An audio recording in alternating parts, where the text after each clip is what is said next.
திமுக காரங்க தேர்தல் வந்தோடனே தமிழ்நாட்டு மக்களுடைய வீட்டு கதவை எல்லாம் போய் தட்டுறாங்க அப்படின்னு விமர்சனம் செஞ்சிருக்கிறாங்க. நாம தமிழ்நாட்டு மக்களுடைய கதவுகளை உரிமையோட தட்டுறோம். உங்களை மாதிரி திரு எடப்பாடி பழனிசாமி அவர்கள் மாதிரி அமித்ஷா வீட்டு கதவையோ இல்ல கமலாலயம் வீட்டு கதவையோ திருட்டுத்தனமா போய் யாரும் தட்டல. மக்களுக்கு இந்த 4 வருஷத்துல பல பணிகளை செஞ்சு கொடுத்திருக்கிறோம். அந்த தைரியத்தோட போய் தட்டுறோம். அமித்ஷா வீட்டு கதவை தட்டுறான்னு சொல்றாரு. என்னப்பா தப்பு? அவர் என்ன பாகிஸ்தான்ல இருக்கிற உள்துறை அமைச்சரா? இந்திய நாட்டுடைய உள்துறை அமைச்சர் அமித்ஷா வீட்டு கதவை தட்டினா தப்புன்னு சொல்றாரு.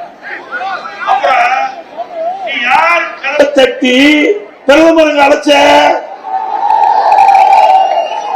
பாரத பிரதமர் வீட்டு கதவை தட்டித்தானே இங்க வந்து தமிழ்நாட்டில் கேலோ இந்திய விளையாட்டு போட்டி நடத்தினியா இல்லையா? அப்போ நீ செஞ்ச சரி, நாங்க செஞ்ச தப்பா?